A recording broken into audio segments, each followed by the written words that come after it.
मेरे इस वीडियो में आपका स्वागत है।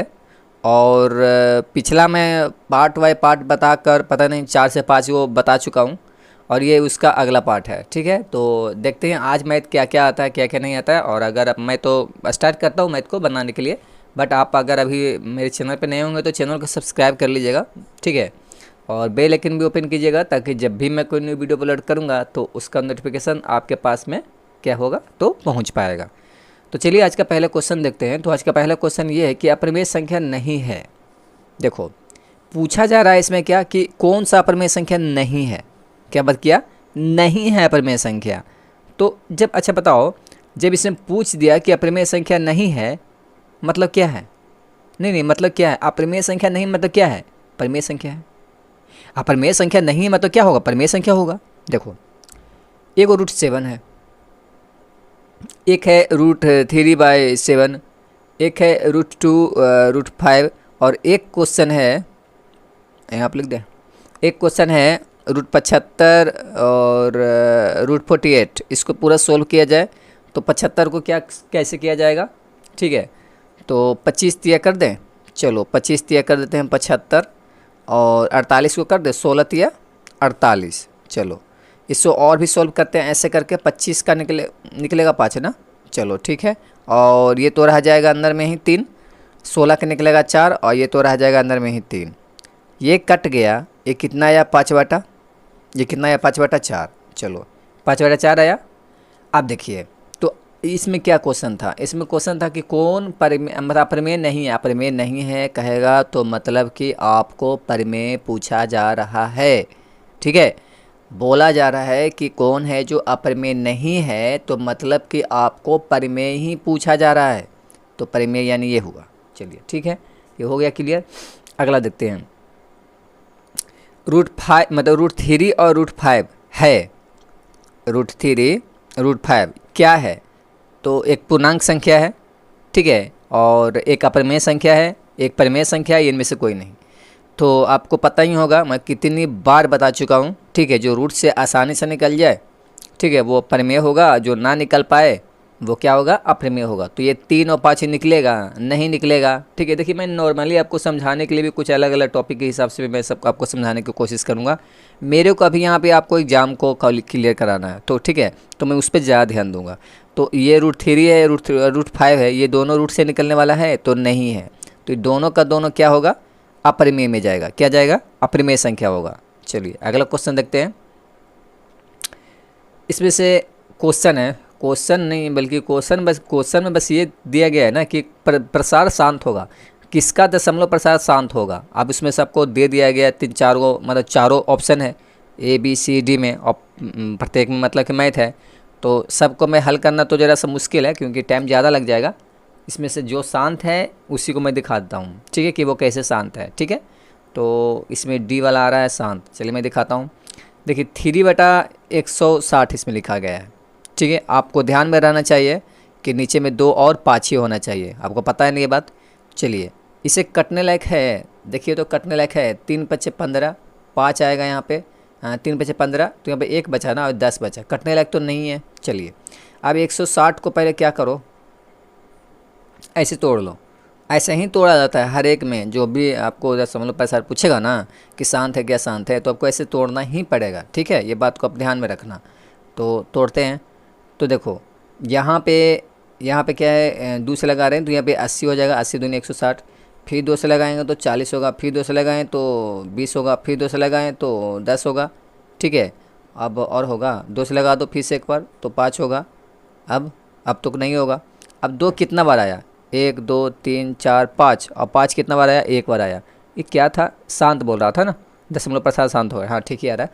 तो यहाँ पे 3 का 3 होगा, हो गया। ये 2 के 1 बार आया। देखो 1 2 3 4 5 बार, यानी 2 और 5 बार। ठीक है, 2 5 बार हुआ।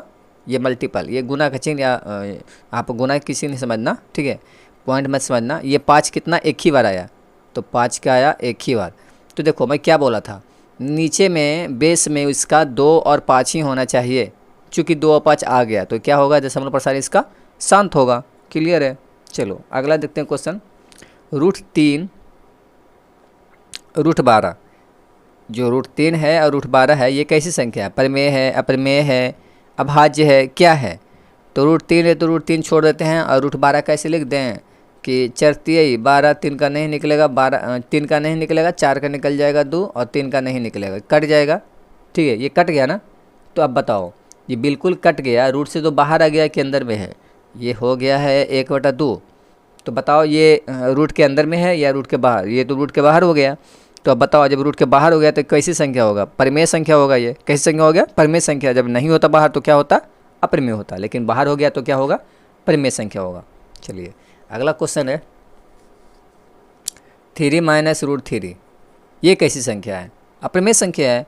मैं एक पहले ही बताया था कि अगर अपरिमेय के साथ में कुछ जोड़ा जाए, कुछ घटाया जाए, कुछ गुना किया जाए, कुछ भागा किया जाए, और कैसे किया जाए वो मैं पहले वीडियो बता चुका हूँ, आप जाकर देख भी सकते हो। ठीक है, तो आप देख लेना ये सब। चलिए ये अपरिमेय हो गया। चलिए अगला देखते हैं क्वेश्चन। और देखिए मैं एक क्वेश्चन भी और इसमें बार बार छोड़ रहा हूँ। ठीक है, जैसे कि 5.233 ... और 0.5 बार, ऐसा कुछ मैं इस तरह का क्वेश्चन छोड़ रहा हूँ। मैं इसको लास्ट वाला वीडियो जब बनाऊंगा ना, क्रिएट करूँगा, तो उसमें सबको मैं डाल दूंगा। ठीक है, तो देखना जरूर लास्ट वाला में। ठीक है, ये सब जो भी जितना आएगा ना, सब जो भी जैसे जिस तरीके का मैथ है इस समय मैं पूरा उसमें बता दूंगा। ठीक है, चलिए अगला देखते हैं क्वेश्चन। अगला क्वेश्चन है 1/√7 क्या है? कैसी संख्या है? अपरिमेय संख्या है, सिंपल है, अपरिमेय संख्या है। चलो ठीक है, अपरिमेय संख्या है। अगला क्वेश्चन है कि 5√2 क्या है? 5√2 क्या है? तो ये भी कैसी संख्या है? अपरिमेय संख्या है। चलिए ये भी ठीक है, चलिए छोड़ो, आगे बढ़ते हैं। अगला है कौन सी संख्या विजातीय है? देखिए विजातीय के मतलब क्या है? एक जात का नहीं। जैसे कि 3 गो अपरिमेय है, एगो परिमेय है, या 3 गो परिमेय है, एगो अपरिमेय है, तो ये होता है विजातीय। बात आ रहा है समझ में? जैसे देखिए 2, 4, 5, 8, इसमें से विजातीय संख्या कौन है? तो 5 है। तो कैसे? क्योंकि 5 है जो विषम है और ये सब कुछ है सम है, तो ऐसे होता है विजातीय। और ये कोई ज़रूरी नहीं है कि आपको विजातीय ऐसे ही पूछेगा, ऐसे पूछ सकता है। देखो √3, √2, √4, √5। अब बताओ इसमें से विजातीय संख्या कौन है? तो √4 है जो विजातीय है। क्यों है? क्योंकि 4 का निकलेगा 2, तो ये तो परिमेय हो गया। और बाकी ये अपरिमेय है, अपरिमेय है, अपरिमेय है, तो ये विजातीय हुआ। आप तो समझ में आ गया होगा मतलब कि जातीय और विजातीय क्या होता है ये। ठीक है, तो देखिए मैं इसी पर एक क्वेश्चन है तो मैं बताता हूँ क्वेश्चन को। ये दिया गया है 2/3। क्या दिया गया है? तो दिया गया है 2/3 ऑप्शन ए। ऑप्शन बी में है कितना है, हाँ √25 / √49 ऐसे है। और सी में है √11 और डी में है 7/3। तो इसमें से कौन है जो विजातीय है? अब बताओ। तो विजातीय मतलब क्या है? विजातीय का आपको बता दिए, यहाँ पे बताए हैं। यहाँ पे विजातीय का मतलब क्या है? तो यहाँ पे देखो ये बाहर में है, ये बाहर निकाला जा सकता है। 25 का 5 होगा और 49 का 7 होगा।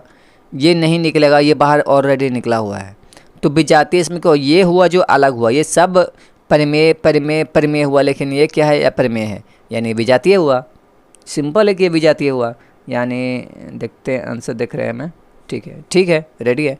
मतलब विजातीय का मतलब क्या होता है? एक किस्म का सब हो और एगो है जो अलग है, तो वो विजातीय होगा। ठीक है, जो अलग है वो विजातीय होगा। आप ये मत समझना कि परिमेय विजातीय होगा या अपरिमेय विजातीय होगा। नो, वैसे नहीं देखना है, बल्कि ये देखना है कि जो एगो है एक किस्म का है, मतलब एक ही उसमें एक किस्म का होगा, वो विजातीय होगा। बात आ रहा है हमें? ठीक है, तो जैसे ऑप्शन तो 4 को देगा, उसमें से पूछ देगा बाई चांस विजातीय है, तो बना लेना आप लोग। ठीक है, चलिए देखते हैं अगला क्वेश्चन क्या है। अगला क्वेश्चन है, मैं इसको यहीं तक रोकूंगा आज। ठीक है, फिर से क्वेश्चन आ गया 0.50 शांत व शांत का। ठीक है, और कुछ क्वेश्चन तो मैं छोड़ ही रहा हूँ, जिसको मैं लास्ट में क्लियर करूँगा। ठीक है, मैं देख रहा हूँ कौन कौन क्वेश्चन छूट रहा है। तो देखो फिर से इसमें 0.50 शांत है क्या शांत है पूछ रहा है। ठीक है, डील बहुत बड़ा बड़ा करने के लिए बोल रहा है। चलिए मैं एक क्या बोलता हूँ कि ऑप्शन देख लेता हूँ कौन सा है। चलिए सी वाला है ना, जो 0.50 शांत है, कौन सा का भिन्न, मतलब कि निम्नलिखित में कौन सा भिन्न का 0.50 शांत है? शांत वाला का पूछ रहा है। तो देखिए यहाँ पे ये ही इसका आंसर आ रहा है। तो इसे मैं डील कर देता हूँ। 2 पे पावर 3 है और 5 पे पावर 3 है, मल्टीपल में है, और 7 पे पावर 3 है। अब देखना, याद रखो या याद करो कि जो ये 7 का पावर 3 होता है ना, वो 343 होता है, याद है। अगर 7 गुना 7 गुना 7 कीजिएगा, 7 गुना 7 पहले कीजिए, 49 आया, और 49 में फिर 7 से गुना कीजिएगा तो 9 से 63 के 3 और 6 बचा, और 7 28 और 6 कितना हो जाएगा, 34 हो जाएगा, यानी 343। तो ऊपर में है 343, यानी ये वाला सेम है, तो कट गया। ऊपर में 1 बचा, नीचे में 2 पे पावर 3 बचा और 5 पे पावर 3 बचा। तो हम क्या बोले थे कि 2 और 5 अगर रहेगा तो क्या होगा, शांत होगा। तो शांत हुआ ना, शांत हो गया। ठीक है, चलिए इतना ही रहने देते हैं आज के लिए इस वीडियो में। वीडियो अच्छा लगा तो वीडियो को एक लाइक कीजिएगा, चैनल को भी सब्सक्राइब कीजिएगा और बेल आइकन भी ओपन कीजिएगा, ताकि जब भी मैं कोई न्यू वीडियो अपलोड करूँगा तो उसका नोटिफिकेशन आपके पास में पहुँच पाएगा। ठीक है, तो मिलते हैं नेक्स्ट वीडियो में। Thank you. और आप इसे प्रैक्टिस ज़रूर कर लेना। देखो, आप प्रैक्टिस करोगे तो आप ही को फ़ायदा होगा। मेरे को क्या है, मेरे को तो आप नहीं देखोगे तो कोई और देखेगा, ठीक है, लेकिन आप प्रैक्टिस करोगे तो बेहतर होगा। और इसके जो आगे वाला है ना, अभी तो HCF चले, मतलब कि रियल नंबर ज़्यादा दिन नहीं चलेगा, एक बार और चलेगा रियल नंबर, ठीक है। एक बार और चलाऊँगा और फिर एक बार और चलाऊँगा, मतलब कि 2 पार्ट इसका बनेगा, आज का छोड़ के 2 पार्ट और बनेगा, ठीक है। और उस 2 पार्ट में शायद वीडियो लंबा हो जाए, 2 पार्ट में मैं क्लियर कर दूँगा, तो आपका रियल नंबर ख़त्म। और रियल नंबर जब ख़त्म हो जाएगा तो करीब मैं बताता हूँ कि वहाँ से क्वेश्चन आपको, अगर 10 क्वेश्चन भी रियल नंबर से देता है तो मैं 10 में से तो 10 नहीं बता सकता, लेकिन 9 पक्का बना कर आइएगा। ठीक है, थैंक यू, थैंक्स।